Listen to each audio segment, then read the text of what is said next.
नमस्कार मित्रों, स्वागत है आपका मेरे इस YouTube चैनल पे। मैं आज आपको बताऊंगा कि एयर वेसल इन रेसिप्रोकेटिंग पंप के बारे में। तो रेसिप्रोकेटिंग पंप में एयर वेसल का इस्तेमाल किया जाता है, उससे क्या लाभ होता है, उसकी संरचना क्या होती है, उसको किस प्रकार पर इंस्टॉल किया जाता है। देखिए क्या होता है, जो रेसिप्रोकेटिंग पंप होता है उसमें जो पिस्टन है वो टू एंड फ्रो मोशन करता है। सपोज इस एल लेंथ पे टू एंड फ्रो मोशन करता है। तो जहाँ जब पंप क्या है कि लगातार ये चल रहा होता है, तो जब पिस्टन टू से फ्रो की मोशन मन करता है, रियर एंड पे पहुँचता है तो यहाँ पर उसकी क्या हो जाती है, वेलोसिटी 0 हो जाती है। और जब दूसरे एंड पे पहुँचता है फिर उसकी वेलोसिटी 0 हो जाती है और बीच में उसकी वेलोसिटी मैक्सिमम पहुँच जाती है। मतलब इसकी जो वेलोसिटी की अगर हम लोग ग्राफ देखें तो इस प्रकार से होता है। मतलब एंड पे क्या होगा, वेलोसिटी 0 हो जाएगी और क्या है यहाँ पे इसकी वेलोसिटी बीच में क्या हो जाएगी, मैक्सिमम हो जाएगी। तो इसकी वेलोसिटी में कंटिन्यूसली क्या हो जाती है, पिस्टन की वेलोसिटी में चेंज होता रहता है। ठीक, तो उसी के अनुसार इसमें क्या है, हम लोग कह सकते हैं कि इसमें एक्सेलरेशन में क्या है, चेंज होता रहेगा। तो क्यों, क्योंकि यहाँ वेलोसिटी 0 है, 0 से एक हमको इसकी वेलोसिटी चेंज करनी होती है, इसलिए यहाँ क्या होगा, यहाँ एक्सेलरेशन क्या हो जाएगा, मैक्सिमम हो जाएगा। ठीक, यहाँ मैक्सिमम एक्सेलरेशन होगा और बीच में उसका एक्सेलरेशन 0 हो जाएगा, फिर अंत में उसका एक्सेलरेशन एकदम नेगेटिव में मैक्सिमम हो जाएगा, मतलब रिटार्डेशन होने लगेगा। तो यहाँ पे एक्सेलरेशन क्या है, एक्सेलरेशन मैक्सिमम हो जाएगा। यहाँ पे रिटार्डेशन क्या है, मैक्सिमम हो जाएगा, मतलब एक्सेलरेशन क्या है, नेगेटिव फॉर्म में मैक्सिमम हो जाएगा और बीच में एक्सेलरेशन क्या है, इसका 0 हो जाएगा। तो देखिए पिस्टन के क्या है, पिस्टन में एक्सेलरेशन लगातार चेंज होता है। तो हम जानते हैं जब चेंज इनटू एक्सेलरेशन हो रहा होगा तो मास तो कांस्टेंट अगर रखें तो क्या उस पर एक फोर्स लगेगा। ठीक, तो इस फोर्स के कारण क्या है, उसके अंदर के लिक्विड पे लगातार एक फोर्स जनरेट होता रहता है, जिसके कारण पानी क्या है, पानी में एक इनर्शिया इफेक्ट आता है या एक फोर्स लगता है, जिसके कारण क्या है, इसकी सप्लाई में कंटिन्यूटी नहीं रहती। ठीक, कभी ये सक करते तो बहुत पहले शुरुआत में तेज़ी सक कर रहा होता है, फिर बाद में रिटार्डेशन होने लगता है, तो उसमें रिटार्डेशन में उसको सक्सन का अमाउंट है वो कम होने लगता है। तो इससे क्या है, पानी में एक प्रकार का प्रेशर बनने लगता है जिस फोर्स के कारण। तो उससे निपटने के लिए हम लोग क्या करते हैं, सक्शन पाइप और डिलीवरी पाइप दोनों में हम लोग क्या कहते हैं, एयर वेसल लगा देते हैं। एयर वेसल क्या होता है, एयर वेसल एक वेसल होता है एक तरह का, जिसमें ऊपर कंप्रेस्ड एयर भरी होती है। यहाँ पे क्या होती है, कंप्रेस्ड एयर भरी होती है, कंप्रेस्ड एयर भरी होती है। ठीक, और नीचे क्या है, उसको कनेक्ट कर देते हैं हम लोग, ये सक्शन पाइप से कनेक्ट कर देते हैं। ठीक, ये सक्शन पाइप से इसको कनेक्ट कर देते हैं और इसी प्रकार ऊपर भी हम लोग इसको डिलीवरी पाइप से भी कनेक्ट कर देते हैं। ठीक, जब हम लोग दोनों पाइप से इसको कनेक्ट कर देते हैं, ठीक, तो हमको क्या हो जाता है यहाँ पे एयर वेसल काम करता है। एयर वेसल काम कैसे करता है, देखिए जब ये सक्शन कर रहा था तब इसका क्या है, सक्शन रेट बहुत ज़्यादा होता है। ठीक, तो उसी रफ्तार से यानी उसी इफेक्ट से, इनर्शिया इफेक्ट से पानी ऊपर की ओर बढ़ता है। लेकिन जब इस तरफ पिस्टन पड़ता है, पिस्टन क्या है, रिटार्डेशन होना, पिस्टन की गति में कमी आने लगती है। तो उस समय ड्यू टू इनर्शिया पानी अंदर तो जाना चाहता है लेकिन जा नहीं पाता। तो उस वक्त हम क्या करते हैं कि वो पानी इनर्शिया के कारण इस एयर वेसल में जाकर चला जाता है और इसके अंदर जो एयर है उसको और अधिक कंप्रेस कर देता है।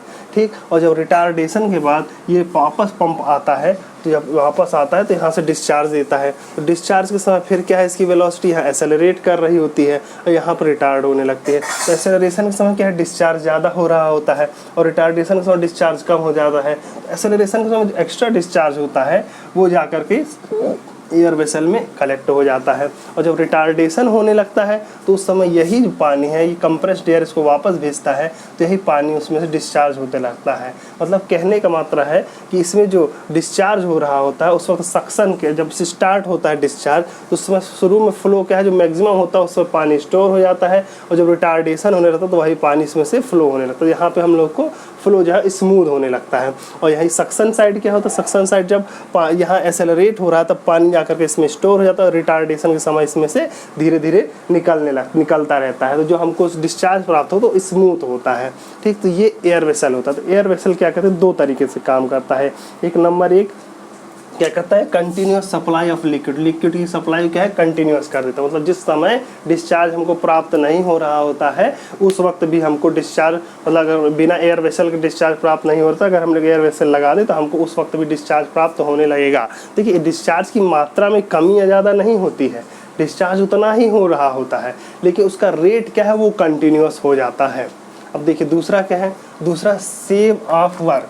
अब देखिए क्या है, एयर वेसल लगाने से पंप की जो कार्य करता है उसमें काफ़ी मात्रा में कमी आ जाती है। देखिए सिंगल एक्टिंग पंप के लिए जो डिस्चार्ज वर्क में कमी आ जाती है वो होती है 84.8%, ठीक, और जो डबल एक्टिंग पंप वर्क में कमी आ जाती है वो 39.2% है।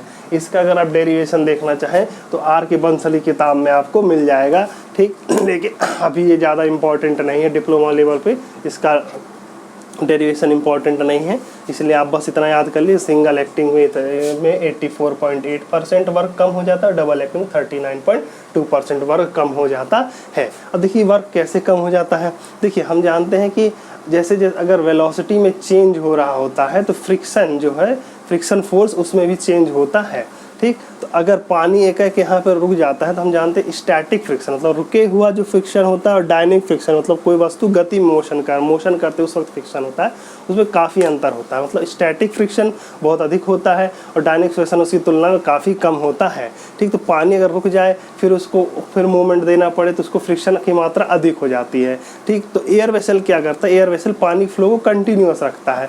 मतलब इसमें क्या है, जब सक्शन के समय पानी फ्लो हो रहा है, फिर उसके बाद एयर वेसल में इकट्ठा हो जा रहा है, फिर डिस्चार्ज इसी में से निकल करके फिर इसमें चला जा रहा है, तो मतलब पानी का मोशन यहाँ पर रुकता नहीं है। तो मतलब जो हम लोग को यहाँ पे फ्रिक्शन प्राप्त होता है तो डायनेमिक टाइप का होता है, मतलब कंटिन्यूसली हो रहा है, डायनेमिक, पानी रुक नहीं रहा है। तो वहाँ पे क्या है, हमको सिर्फ स्टैटिक फ्रिक्शन को डील नहीं करना होता, सिर्फ डायनेमिक फ्रिक्शन को डील करना होता है। इसलिए वहाँ पे क्या होता है, हमको जो वर्क की मात्रा, फ्रिक्शन जो रेजिस्टेंस के विरुद्ध जो वर्क करना होता है उसमें काफ़ी मात्रा में कमी आ जाती है। इसीलिए हम लोग क्या होता है, हमको सेव ऑफ वर्क हो जाता है। तीसरा जो हमको फ़ायदा होता है एयर वेसल के, to run the pump at high speed, ठीक। देखिए क्या है, हमने पहले बताया था कि रेसिप्रोकेटिंग पंप को हम लोग हाई स्पीड पे नहीं चला सकते हैं, ठीक। तो लेकिन एयर वेसल पंप लगा देने पे क्या होता है, हम लोग पंप को हाई स्पीड पे मतलब उसकी स्पीड थोड़ी मात्रा में बढ़ाई जा सकती है, लेकिन इतनी अधिक नहीं बढ़ाई जा सकती कि हम लोग उसके बैलेंसिंग को कवर कर पाएंगे, बस उसकी बैलेंसिंग कवर नहीं कर सकते। बस हम लोग थोड़ा सा इसलिए बढ़ा सकते हैं क्योंकि इसमें फ्लूइड का सेपरेशन, या ये कहें कि फ्लूइड का वेपर प्रेशर तक पहुंचने के चांसेस कम हो जाते हैं। क्यों? क्योंकि यहाँ पे पानी क्या है, पानी में यहाँ वैक्यूम बनने के चांसेस कम हो जाते हैं, क्योंकि पानी हमेशा एयर वेसल से लगातार सप्लाई हो रहा है, तो वहाँ पे वैक्यूम नहीं बनता है। वैक्यूम नहीं बनता है तो वहाँ पे वेपर का प्रेशर कम नहीं होता। जब वेपर का प्रेशर कम नहीं होता है तो फ्लो क्या है, कंटिन्यूस बना रहता है, और वहाँ पे बबल फॉर्मेशन होकर कैविटेशन के चांसेस कम हो जाते हैं। तो हम लोग क्या है कि रेसिप्रोकेटिंग पंप को थोड़ा अधिक स्पीड पर बढ़ा सकते हैं। तो एयर वेसल के मुख्यतः 3 काम होते हैं, ये 3 लाभ होते हैं। Number 1, continuous supply of the liquid मिल जाता है। दूसरा क्या होता है, हमको वर्क में सेव हो जाता है। और तीसरा, हम पंप को हाई स्पीड पर चला सकते हैं। This is very important topic. इसमें से कई बार छोटे छोटे क्वेश्चन पूछ लिए जाते हैं। तो ये क्या है, ये है एयर वेसल इन रेसिप्रोकेटिंग पंप। तो फिर मिलेंगे आपको नेक्स्ट वीडियो में, तब तक आप अपनी तैयारी जारी रखिए।